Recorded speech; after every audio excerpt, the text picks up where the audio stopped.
요한복음 6장이 시작이 되는데요. 6장도 저희가 3시간에 걸쳐서 말씀을 같이 나누려고 합니다. 오늘 6장 1절에서 15절까지 네 번째 기적에 대해서 함께 나누겠습니다. 이제 한국도 실업자 100만 명 시대가 열렸습니다.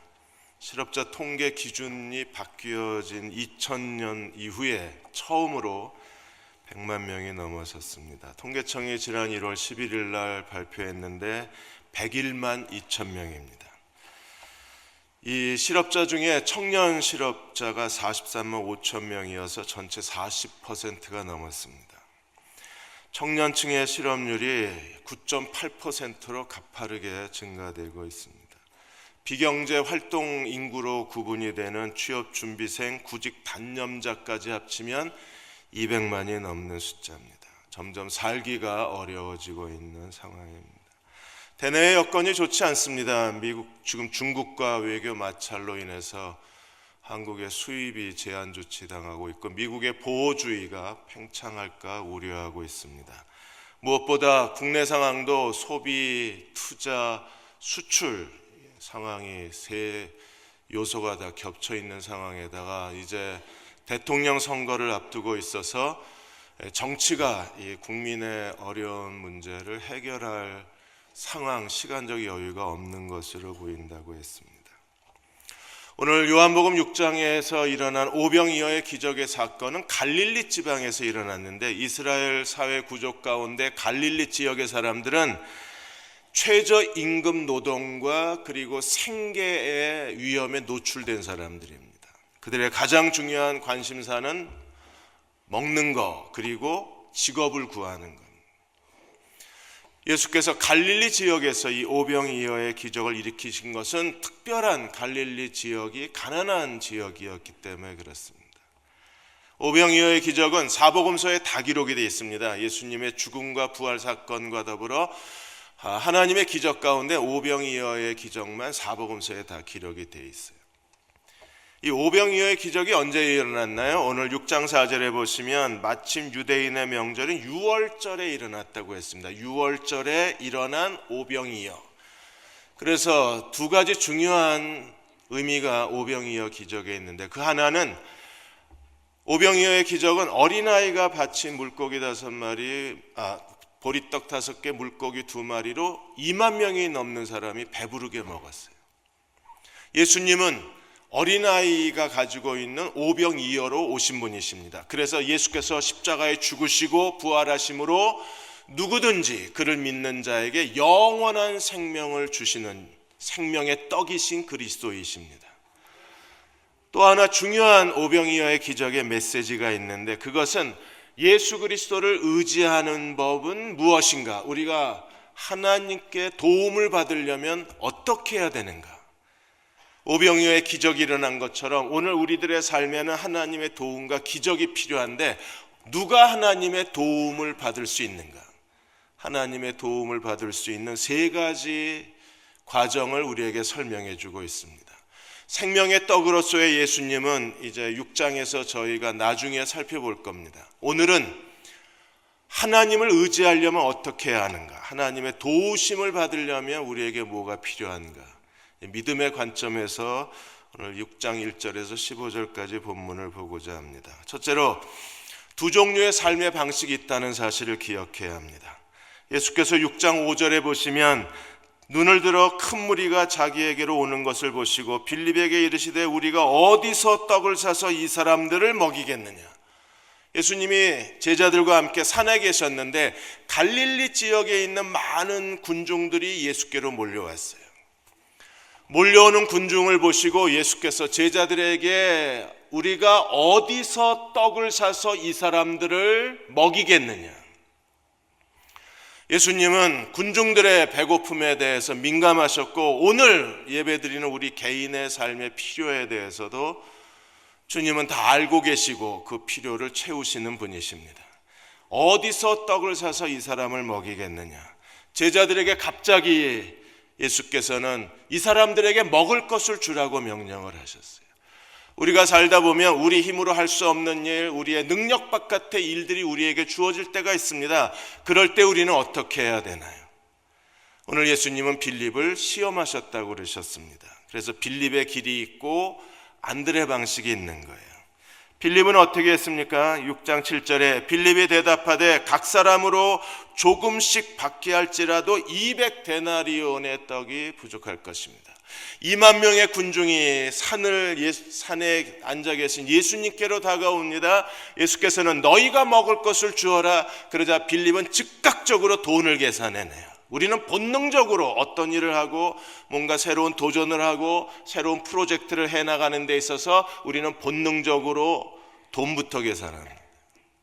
빌립은요, 정말 세속적이고 인간적이고 본능적으로 일 처리하는 사람입니다. 그는 계산해냈어요. 이 2만 명의 사람들 조금씩 떡을 준다고 할지라도 당장 급하게 필요한 돈이 200데나리온이라는 사실을 찾아냅니다.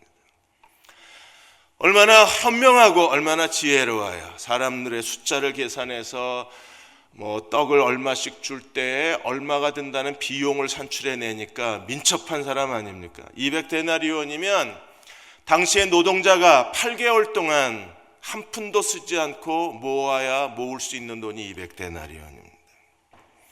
오늘 우리도 뭔가 새로운 일을 할 때 제일 먼저 고민하고 생각해내는 게 돈입니다.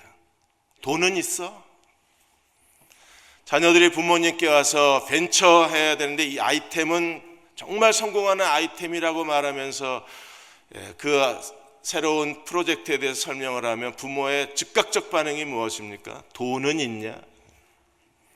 빌립은요, 너희가 먹을 것을 주라 그랬을 때 빌립은 너무나 솔직하게 200데나리온도 부족할 것입니다. 하나님이 우리에게 어떤 새로운 일을 시켰을 때, 우리가 새로운 미래를 계획하고 뭔가 도전할 때 우리가 돈이 필요한 건 사실입니다. 그러나 돈만으로는 해결될 수 없는 것들도 있는 거예요. 한국 정부가 지난 10년 동안에 출산율을 높인다고 쏟아부은 돈이 80조 원을 쏟아부었습니다. 근데 출산율이 올라간 게 아니라 도리어 출산율이 떨어졌습니다. 정부가 잘못 진단하고 있는 거예요. 이상구 복지국가 소사이어티 공동대표가 아이를 낳지 않는 것은 단순히 육아 문제가 아니라 그랬습니다. 이것은 아이를 키우는 문제, 보육비, 사교육비, 그리고 무엇보다도 주거비 상승에 대한 이 부담, 그리고 고용에 대한 불안정. 지금 30대, 40대, 50대는 언제 직장에서 쫓겨날지 몰라서 불안하게 직장 생활을 하고 있습니다. 빚내서 아파트 전세로 옮기고 빚내서 하루하루 먹고 사는 거예요. 이런 고용 불안, 주거비 상승에 대한 부담감이 해결되지 않는 한 아이를 낳을 수는 없는 겁니다. 2012년도에 보건복지부의 보고에 의하면 아이 하나를 키우는 데 들어가는 돈이 3억 896만 원이 필요하다 그랬어요. 그러면 지금은 더 비용이 증가될 것입니다. 이걸 해결해 줘야 출산 문제가 해결이 되는데 정부는 80조 원이라는 돈을 쏟아붓고도 출산율을 높이지 못하고 있는 거예요. 돈이 있다고 우리 애가 너희가 먹을 것을 주라, 이건 돈으로 해결될 수 없는 문제일 수도 있는 겁니다. 안드레는 어떻게 했습니까? 안드레가 6장 8절에 보시면 제자 중 하나고 시몬 베드로의 형제 안드레가 예수께 여짜오되, 너희가 먹을 것을 주라고 주님이 명령하셨는데 안드레는 그 문제를 다시 주님께 가져갑니다. 여러분, 우리가 이 세상에서 해결할 수 없는 문제를 만들고 자기 혼자 이 문제를 빠져나갈 어떤 계획도 방법도 없을 때 우리가 할 수 있는 일, 해야 되는 일이 무엇입니까? 주님을 의지하는 겁니다. 우리도 안드레처럼 주님을 찾아가서 주님을 의지해야 돼요. 내 힘의 한계가 오고 내 능력의 한계가 오고 이제 누구도 도와줄 수가 없고 돈도 없고 사람도 없을 때, 그리고 내 능력도 이제 바닥이 났을 때 그냥 주저앉아야 되나요? 아니요. 빌립처럼 돈 없다고 한탄할 것이 아니라 우리도 안드레처럼 주님께 찾아가서 주님을 의지할 수 있는 사람이 돼야 합니다. 우리가 지금 복 있는 사람 이사야를 공부하고 있는데, 히스기야가 위기 때에 그가 애굽의 도움을 구하러 내려간 것 때문에 선지자의 책망을 받습니다. 그리고 선지자는 이렇게 말합니다. 도움을 구하러 애굽으로 내려가는 자에게 화 있을진저. 그로 인하여 히스기는 정치적으로 큰 어려움을 겪게 되고 국가적인 위기를 겪게 되는 거예요. 우리는 어려움이 왔을 때 누구를 의지하는 사람인가를 생각해야 합니다. 하나님을 의지할 수 있을 때 그 첫 번째 하나님을 의지하는 사람이 될 때 우리는 하나님의 도우심을 받을 수 있는 거예요.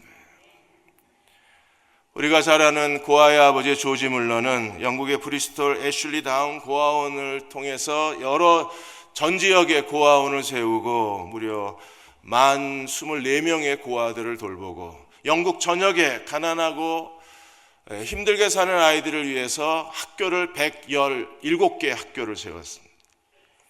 그가 오직 기도로만 하나님께부터 받은 하나님이 그에게 공급해 주신 돈이 1억 5천만 달러입니다. 그 당시에 1억 5천만 달러가 오직 기도로만 하나님께서 조지 물러의 호주머니를 채워주신 거예요. 그의 기도 수첩에는 3만 번의 기도 응답이 기록되어 있습니다. 어떤 때는 기도하는 중에 하나님이 응답해 주셨고 어떤 때는 기도하기 전에 하나님이 응답해 주신 많은 기도 응답의 기록들이 있습니다. 그가 기도 일기에 기록하지 않은 것까지 다 합치면 어떤 분은 조지 물러의 기도가 5만 번의 기도가 응답됐다고 하는 거예요. 하나님은 오늘도 우리를 도우실 수 있는 분이십니다. 그러나 안드레처럼 하나님께 도움을 구하는 사람들을 도와주시는 거예요. 시편 34편 10절에 젊은 사자는 궁핍하여 줄일지라도 젊은 사자는요 용기가 있습니다. 근육줄이 발달했습니다. 굉장히 뛰는 속도가 빠른 짐승입니다. 근데 젊은 사자도 궁핍하는 어려운 상황에서 여호와를 찾는 자는 모든 좋은 것에 부족함이 없으리로다. 젊은 사자는 먹을 것이 없어서 허덕일 때 여호와를 찾는 자에게는 하나님 모든 좋은 것을 부족함 없이 채워주시겠다고 약속하셨어요. 두 번째 해야 될 일이 있습니다. 하나님을 찾으면 그 다음에는요 어린아이가 돼야 합니다.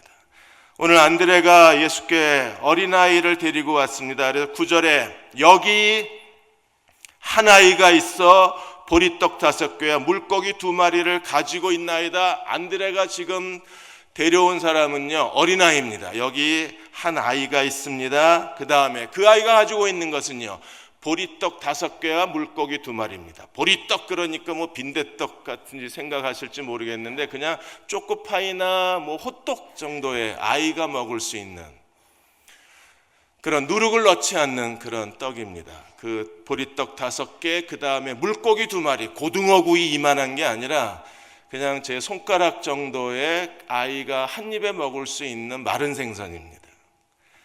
그 보리떡 5개, 물고기 2마리가 있나이다. 그리고 안드레도 자기도 생각이 있으니까 뭐라 그럽니까? 예수께 뭐라 그랬어요? 그러나 이것이 이 많은 사람에게 얼마나 되겠습니까?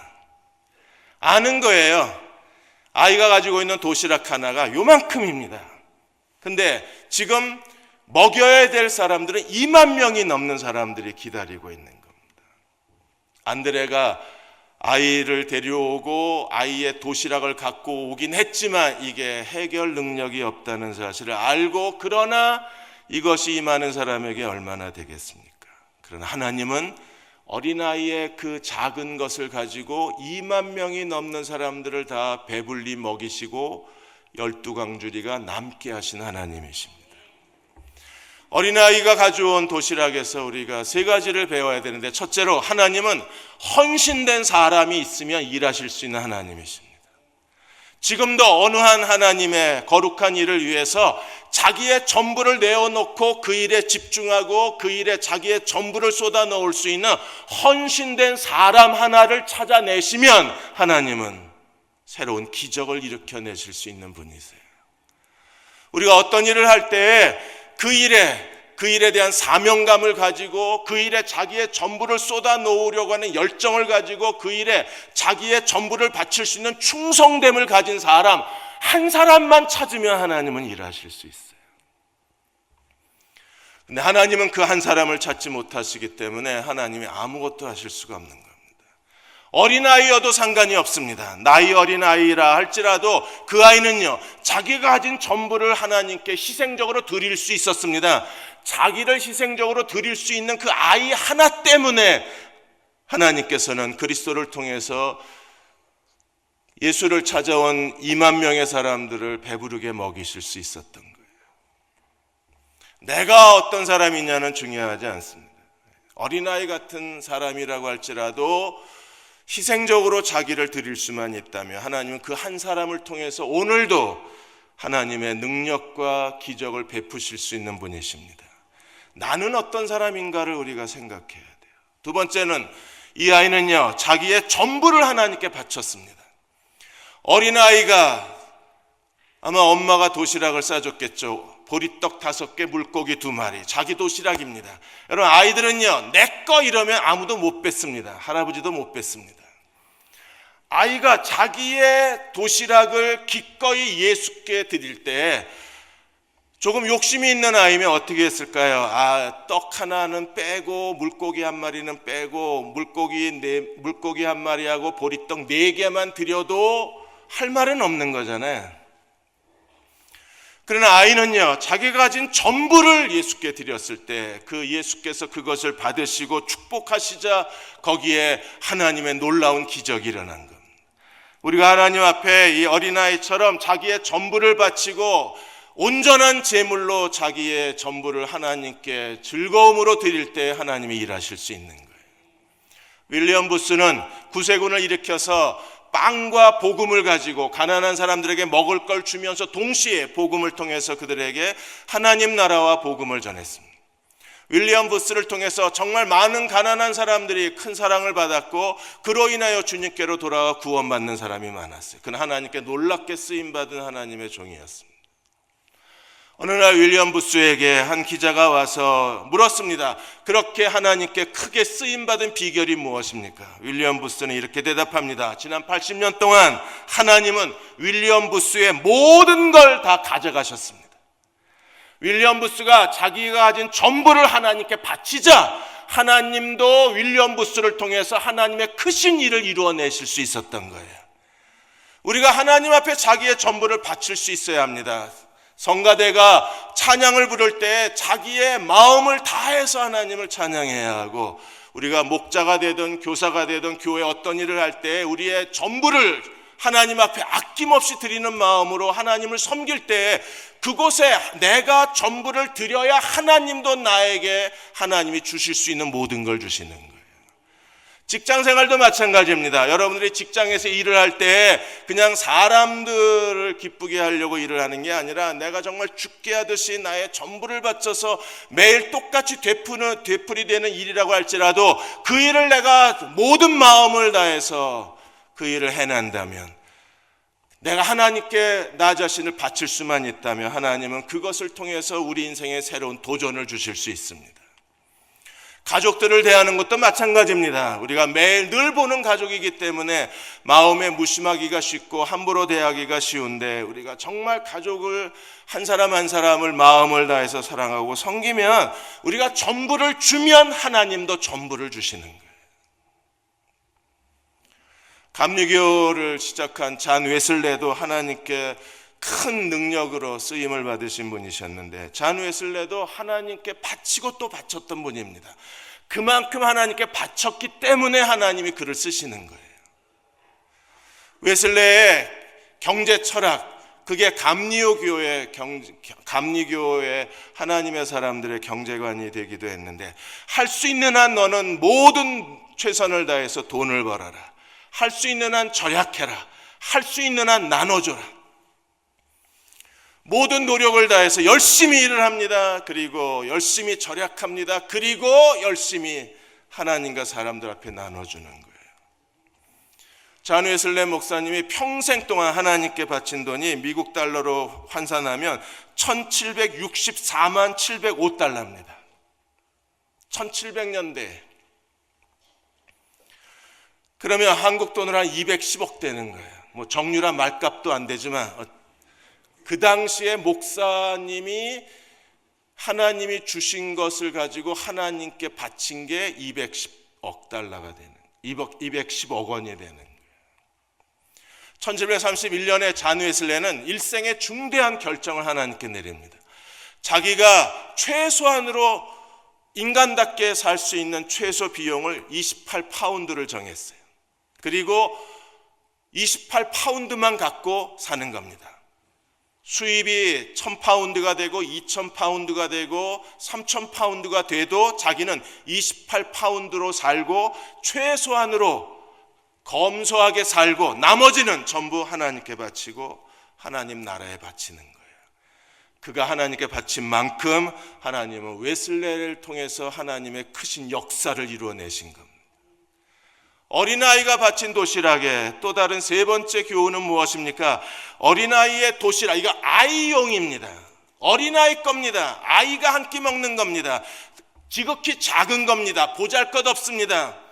너무나 적은 양입니다. 그럼에도 불구하고 우리가 하나님께 드리면 하나님이 그것을 통해서 2만 명의 사람들이 다 적당히 먹고, 아니요, 배불리 먹고 남은 것을 거두었더니 12광주리가 남은 거예요. 하나님은 오늘도 하나님의 손에 맡기면 가장 작은 걸 가지고도 큰 것을 만들어내실 수 있는 능력의 하나님이세요. 우리가 어려울 때일수록, 궁핍한 때일수록, 미래가 보이지 않을 때일수록 믿음으로 사는 법을 배우고 믿음의 현명한 종들로 하나님을 섬겨야 되는 거예요.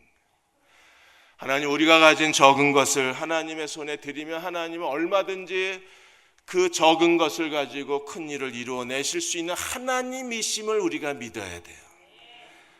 민수기 11장 21절에서 23절까지 하나님께서 모세에게 내가 한 달 동안 고기를 주어 먹게 하리라고 그랬을 때 모세가 놀라서 하나님 앞에 이렇게 물어봅니다. 모세가 이르되 나와 함께하는 이 백성의 보행자가 60만 명입니다. 200만이 넘습니다.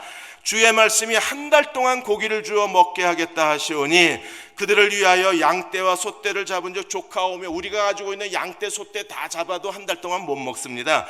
바다의 물고기를 다 모으셔도 한 달 동안 이 백성을 먹이실 수가 없습니다. 그렇게 부정적으로 얘기하자 하나님이 뭐라고 그러셨어요? 23절에 여호와께서 모세에게 이르시되 여호와의 손이 짧아졌느냐? 야, 내가 못할 것 같으냐? 널 나 무시하냐? 여호와의 손이 짧아졌느냐? 그리고 말씀하시기를 내 말이 내게 응하는 걸 보리라 하고, 하나님 어떻게 하셨습니까? 31절에 바람이 여호와께로부터 나와서 바다에서부터 메추라기를 몰아 진영 곁 이쪽 저쪽 곳 진영 사방으로 각각 하룻길. 이스라엘의 진영이 여기 있으면요, 여기서부터 하룻길, 히브리인들의 계산법으로 하룻길이면 24km입니다. 그러면 지름이 48km예요. 대전 동쪽에서 서쪽까지 48km 됩니까?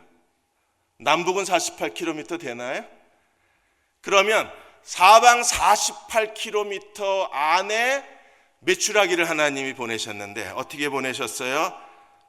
2규빗쯤에 내리게 한지라. 2규빗이면요, 1규빗이 45.5니까 대략 1m가 메추라기가 쌓인 거예요. 대전시 전역을 메추라기가 1m나 쌓인 겁니다. 그 정도면 한 달 먹죠. 하나님이 어떻게 하셨어요? 여호와께로부터 바람이 나와서 바다 쪽을 불어서 메추라기 떼를 하나님이 끌고 오셨는데 대전시 전역을 1m 높이로 메추라기로 덮어버리신 겁니다. 어느 한 신학학자가 이걸 또 계산해 봤어요. 메추라기의 부피, 그 다음에 24km 평방미터의 부피를 계산하니까 그 안에 그냥 대충 집어넣어도 메추라기를 1억 500마리를 집어넣을 수 있대요. 지금 AI로 우리가 닭을 3,000마리 이상 매몰 처분했거든요. 하나님이요, 그냥 쉬웠어요. 그냥 바람이 쓱 불고 지나가니까 순식간에 메추라기 떼가 1m 높이로 쌓이는 겁니다. 그 하나님은 오늘도 일하실 수 있는 하나님이십니다. 워싱턴 DC의 내셔널 커뮤니티 교회가 10명이 개척을 했는데 3년이 지날 때까지 재정 자립이 안 됐어요. 목사 월급을 제대로 주지를 못했습니다. 선교단체로 시작을 했기 때문에 교회 바깥의 사람들이 후원금으로 목회를 해온 거예요. 그러다가 배터슨 목사가 이래서는 안 되겠다. 우리가 하나님의 뜻대로 살자. 그래서 그때부터 한 달에 2,000불 정도 수입이 들어왔는데 먼저 50불부터 선교비를 내는 겁니다. 우리도 힘든데 왜 선교를 하느냐는 사람도 있었지만 50불을 선교비로 내놓고, 그러자 하나님께서 그 다음 달에 한 달에 수입이 2,000불이었는데 갑자기 3배가 올라와서 6,000불이 된 거예요. 하나님의 산 증거를 보여주셨습니다. 그래서 내셔널 커뮤니티 교회의 교회 표어는 우리가 하나님의 지상명령을 따라 선교에 힘쓰고, 그리고 내 이웃을 사랑하라는 주님의 새 계명에 따라 가난한 사람을 섬기는 동안에 우리가 하나님이 기뻐하시는 일을 하면 하나님은 우리 교회의 재정을 책임져 주신다. 이게 그 교회의 표어가 됐어요. $50로 시작한 선교가 이제는요 1년에 25회 단기 선교팀이 나갑니다. 선교에만 $180만 쏟아붓습니다. 20억이 넘는 돈을 쏟아붓는 거예요. 이 교회의 꿈은 52주 매주 선교팀이 선교하러 나가거나 아니면 가난한 도시 빈민가에 사람들을 도우러 52주 선교팀이 나가는 게 그 교회의 비전입니다. 하나님이 기뻐하시는 일을 하자. 하나님의 큰 손이 책임져 주셔서 그동안에 $300만 이상의 교회 빚을 갖고 그다 가난한 그 동네에 드림센터를 세우는데 땅값만 $800만, 그리고 건물에 300만 불, 36억 이상의 건물을 짓는 걸 전부 하나님께서 그 교인들을 통해서 하나님이 축복해 주셔서 그들은 재정에 부족함이 없이 하나님께 쓰임을 받고 있는 거예요. 우리가 하나님이 어디서 일하는가를 알고 그 자리에 서 있어야, 그래야 하나님의 축복과 능력과 기적을 경험할 수 있는 겁니다. 마지막 세 번째 원리는 무엇입니까? 어린아이가 가지고 있는 이 오병이어를 예수께 드렸을 때 예수님이 어떻게 하셨어요? 제일 먼저 10절에 보시면 예수께서 이르시되 이 사람들로 앉게 하라. 디베라 바닷가 잔디밭에 50명씩 100명씩 앉게 했습니다. 빈 식탁입니다. 다 앉게 했는데 갑자기 예수님이 믿습니다 했는데 아무 일도 일어나지 않으면 2만 명이 폭동이 돼서 아마 예수님과 12제자는 중환자실에 입원해야 될 겁니다. 다 앉아서 먹을 거 기다리는데 아무 일도 일어나지 않으면. 그러나 예수님은요 이미 어떻게 하실 것을 알고 계셨어요. 주님이 어떻게 하셨습니까? 11절에 보시면 예수께서 떡을 가지사 축사하신 후에, 제일 먼저 하신 게 축사하신 후에 앉아있는 사람에게 나눠주시고 물고기도 그들에게 원대로 나누어 주시다 축사하시고 유카리스테인, 이 유카리스테인이라는 단어에서 성찬의 유카리스트라는 단어가 나온 거예요. 그러니까 마치 성찬식에 하실 때처럼 성찬 우리가 떡을 들고 축사하고 떼어 나눠주고 그 다음에 잔을 들고 축사하고 떼어 나눠주잖아요.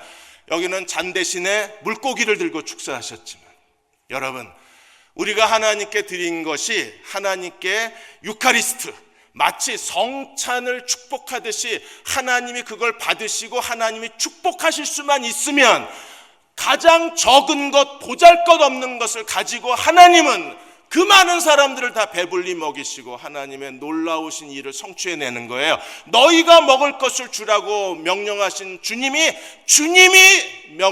명령하신 것을 주님이 스스로 성취해주고 계신 거예요. 주님이 떼어주고 제자들이 나누어 주자 거기에 있는 사람들이 다 배불리 먹은 겁니다. 오늘도 주님은 우리에게 명령하시고 동시에 우리가 주님을 의지하면 주님이 일하시는 거예요. 우리는 주님이 일하시는 보조자가 되고 주님이 일하시는 종이 될 수만 있다면 우리는 축복의 통로가 되고 주님이 행하시는 놀라운 기적의 현장에서 그 기적을 함께 나눌 수가 있는 겁니다. 하나님이 축복하셔야 돼요. 돈이 아무리 많이 있어도 하나님이 축복하지 아니하시면 그 일이 이루어질 수 없습니다. 계획이 빈틈없고 완벽합니다. 이건 틀림없이 성공하는 아이템입니다. 그럼에도 하나님이 축복하지 않으시면 아무 일도 일어날 수 없는 거예요. 우리가 모든 일을 다하고 겸허히 하나님의 축복을 바라보아야 합니다. 주여 우리를 축복하여 주옵소서. 오늘 이 예배를 여러분은 어린아이의 오병이어처럼 자기의 전부를 드려서 이 예배를 드리고 있나요?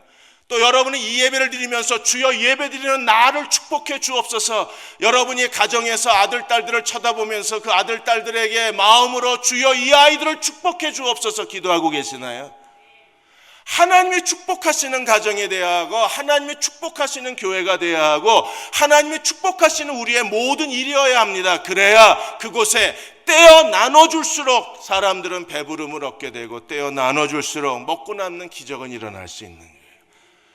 지금도 오병이어의 기적은 일어납니다. 조엘 클락이라는 분이 실제로 오병이어를 경험하고 그분이 많은 사람들에게 간증을 했어요. 이 조엘 클락은요, 굉장히 이기적인 사람입니다. 구두쇠입니다. 자기밖에 모르는 사람입니다.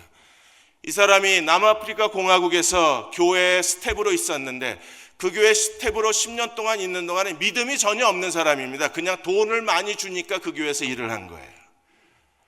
그러다 어느 날 그가 늦은 시간에 맥도날드에 그 해피밀 세트를 먹으러 가서 지갑을 보니까 해피밀 정도는 먹을 수 있는, 먹고 남는 돈이 그 지갑에 있었습니다. 그래서 해피밀 세트를 주문하러 가려고 그러는데 갑자기 성령께서 주차장을 보라 그러는 거예요. 보니까 거기에 길거리 아이들, 굶주린 아이들 5-6명이 있습니다. 아이들에게 햄버거를 사주라는 겁니다. 너무나 강력했기 때문에 조엘이 이걸 거절을 못한 거예요. 내가 지금 먹어야 되는데 갑자기 성령이 아이들에게 사주라는 거예요. 그래서 짜증나는 마음으로 거부를 하려고 했는데 거역이 안 되더래요. 그래서 할 수 없이 들어가서 5 아이 있는 걸 보고 치즈버거 5개를 사니까 돈이 딱 맞더랍니다. 그래서 치즈버거 5개 사서 주문하고 투덜거리고 주차장으로 오는데 애들이 2배가 넘게 있는 거예요. 10명이 넘게 아이들이. 이미 햄버거는 샀고 돈은 없고, 반씩 나눠주자. 그래서 애들 보고 이리 오라 그러고 햄버거를 하나 꺼내서 반으로 잘라서 줬어요. 근데 반으로 자르는 순간에 햄버거가 원상태가 돼버린 겁니다. 잘랐는데 2개가 돼버린 거예요. 그래서 순간적으로 내가 잘못 봤나? 아니면 지금 문 닫는 시간이니까 아마 종업원이 내가 왜 빵 사는지 알고 남은 빵을 다 줬나? 근데 분명히 잘랐는데 2인 거예요.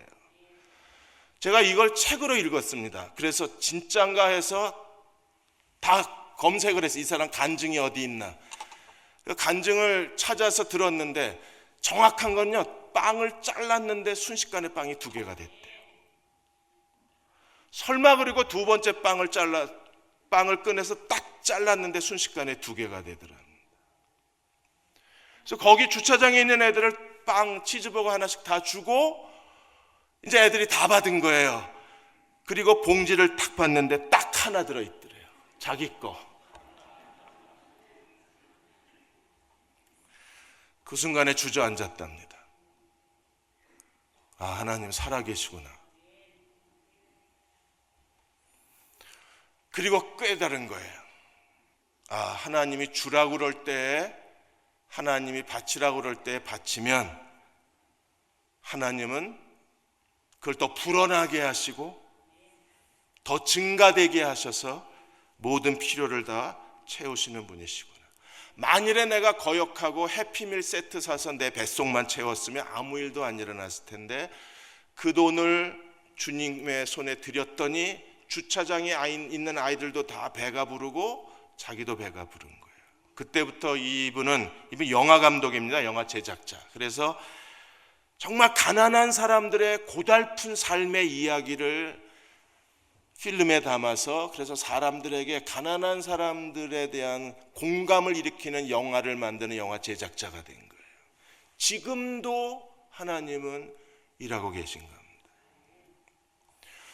예수께서 이 놀라운 기적을 행하시자 사람들이 예수님을 보고 모세가 말한 선지자다 라고 인정을 하고, 또 다른 사람들은 모여서 예수를 억지로 왕으로 삼고자 하자 예수께서 산으로 도망가 버리셨어요. 예수님은요, 정치적 메시아로 오신 분이 아니십니다. 그분은요, 생명의 떡으로 오셔서 우리에게 영생을 주시러 오신 분이십니다. 그러나 동시에 예수님은요, 생명의 떡을 오시는 인류의 구세주이시지만 인간의 육신의 떡에도 관심을 갖고 우리의 오늘 교회에게 너희가 먹을 것을 주라고 명령하시는 분이세요. 오늘 교회는요, 이 세상에 굶주린 사람들에게 먹을 것을 줄 수 있는 교회여야 합니다. 예수께서 디베라 바닷가에 모인 사람들에게 다 배불리 먹고 남았던 기적이 일어난 것처럼 오늘 교회가 어린아이의 손에 들려진 오병이어와 같은 존재가 되어서 사람들에게 자신을 나눠줄 수 있는 교회가 돼야 돼요. 기독교 윤리 실천 본부에서 실천 운동에서 좋은 교회 10교회를 선정을 해서 지난 금요일 날 몇 교회를 소개해 드렸습니다. 그리고 부천의 약대중앙교회에 대한 이야기가 나오는데, 이 교회는요, 전교인이 1년에 2차례씩 주변에 독거노인들, 소년소녀 가장의 집에 의무적으로 가서 도배해주고 장판 바꿔주고 전기시설 다 해주고 그리고 아이들을 돌봐줘야 됩니다. 의무적으로. 그래서 전교인을 4월과 9월 그리고 7월과 11월 두 팀으로 나누어서 교인들이 가난한 사람들을 돕게 합니다. 평택의 피난민촌에서 6명의 피난민이 모여서 교회를 세운 게 평택 동산교회입니다. 이 동산교회는 국내의 가난한 아이들을 위해서 후원하는 것뿐 아니라 국외에 있는 가난한 아이들을 후원하는데 필리핀에 집중 투자를 많이 했어요. 필리핀에 자동차 정비 공장을 세웠습니다. 그리고 아이들을 무료로 가르쳐줍니다. 거기서 1,800명의 아이들이 정비 훈련을 받고 정비사 자격증을 땁니다. 여러분, 이 아이들은요, 이제 가난에서 탈출할 수 있어요. 왜? 정비사 자격증을 가졌으면 이 아이들은요, 평생 그 직업을 가지고 자기 인생을 살 수 있는 거예요. 너희가 먹을 것을 주라고 명령하신 명령을 지금 교회가 이 세상에서 굶주리고 자기 인생에 빠져나갈 길이 없는 사람들을 돕고 있는 겁니다. 대흥교회도 이 시대에 어린아이가 가지고 오병이어가 되어서 우리는 굶주린 사람들에게 배부름을 얻게 하는, 그래서 세상의 가난한 사람을 섬기는 교회이고 싶습니다. 무엇보다도 여러분들이 어디서 기적이 일어났는가를 알고 모든 일에 하나님을 찾으십시오. 그리고 어린아이처럼 자기 가진 전부를 하나님께 드리십시오. 그리고 하나님의 축복을 사모하십시오. 하나님이 축복해 주실 때 하나님, 우리가 하는 일이 비록 적고 보잘것없다고 할지라도 그것을 통해서 하나님은 많은 사람들을 배부르게 하시는 하나님의 기적이 그 일을 통해서 일어날 수 있는 거예요. 그러한 믿음의 종들로 하나님을 섬기시기를 주의 이름으로 축원합니다.